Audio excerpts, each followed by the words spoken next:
There's one thing that will make or break any relationship, and that's communication. I mean, it's no secret that communication between the sexes has always been quite a battle. How many times have you found yourself just so frustrated and at your wit's end after trying to have a conversation with a man? It's like no matter how much you try, no matter how much you go into the conversation with a willingness to listen and hear and an open heart, you walk away feeling like you haven't been understood, you haven't been heard, and you just haven't been met. And we know communication is crucial, not only to have a happy and healthy relationship, but to have the kind of relationship where you really meet each other, the kind of relationship that we really all want to have. And it's so important that I've dedicated an entire code in the Love Codes program to this communication, and it's called Invisible Influence. And I want to share some of that with you today.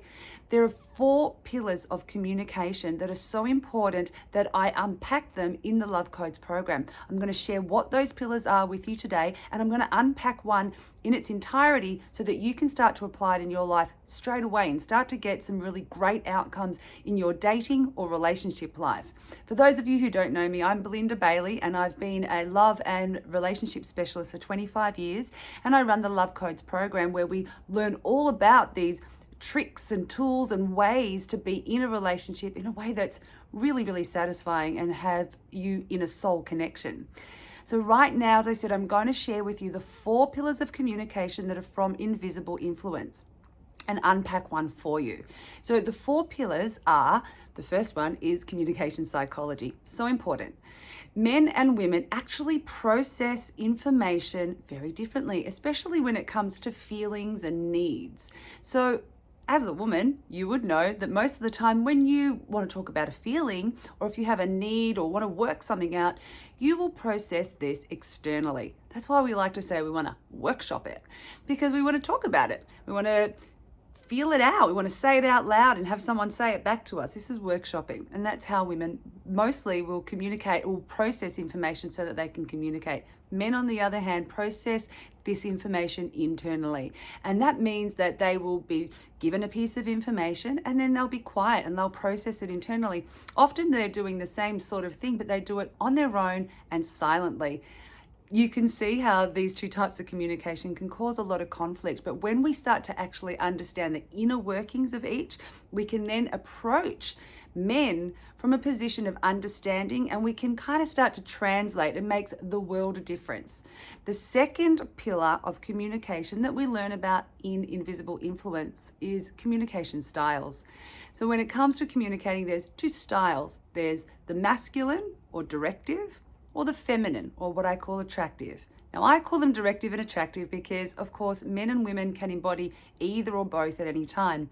But to have a harmonious relationship between a man and a woman, it's really beneficial for one to be in the masculine and one to be in the feminine so that there is a synergy.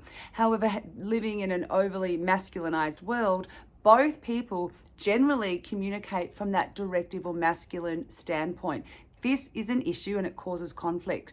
So learning how to access that more attractive or feminine style of communication and bringing that into the relationship makes the world of difference.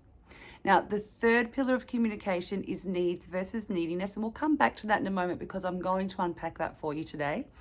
The 4th pillar is called the gap. And this is such an important part of the communication that I have dedicated an entire instructional video to the gap. So if you're interested in learning about it, I highly recommend that you go and have a look at my YouTube channel or my website and find that video called The Gap and learn all about it. But for today, what I want to share with you is the 3rd pillar, which is needs versus neediness. Now, I know that women don't like to feel needy, let alone sound needy or come across as needy. And we all know that men hate it when they're women or when women feel needy. But it's frustrating and infuriating, right? Because it's okay to have needs. Not only is it okay to have needs, we have to have needs and we need to make sure that they're being met. So here we are stuck in a quandary. How do we express our needs, make sure that they get met without sounding needy? Now, you're an intelligent woman, so I'm sure you've given it a go. You've expressed your need to a man in the past, and maybe he's fulfilled that need for you, or maybe he hasn't. But if he has, I bet you that he's fulfilled the need once, and then forgotten to do it. So you have to ask again and again and again. And I tell you, by the 15th time, it starts to not only sound needy to him, it feels needy. And we don't like that feeling. But what do? We're stuck between a rock and a hard place. We need to get our needs met, but they don't do it, or they don't remember, or they don't keep on stepping up. And they hate it when we start to feel or sound needy to them. This is because there are two different ways to express a need, and I'm going to demonstrate them for you right now. Let's say we have a need that is to have more physical contact. Let's say that's something that I really need in my relationship to feel happy. So one way to express that to a person with, best intentions, and this is what most women will do, is say to their partner, I really need you to give me more physical attention, more physical affection, because I feel more loved when you do that. And if you don't do it, I start to feel really insecure. And I know that you try, but maybe you could try do it a little bit more often, or maybe just make sure every morning that you give me a cuddle and every evening you give me a cuddle. Nothing sounds wrong there, right? But what happens is that you've expressed your need, you've told him how to do it, you've given him even options on how to do it. That all sounds great. It's like you're being really helpful, right? But it's actually stepping over into the territory of needy. You could even hear it in my voice a little bit. Now let's contrast that with this way of expressing a need. So I say to my partner or my potential partner, you know what?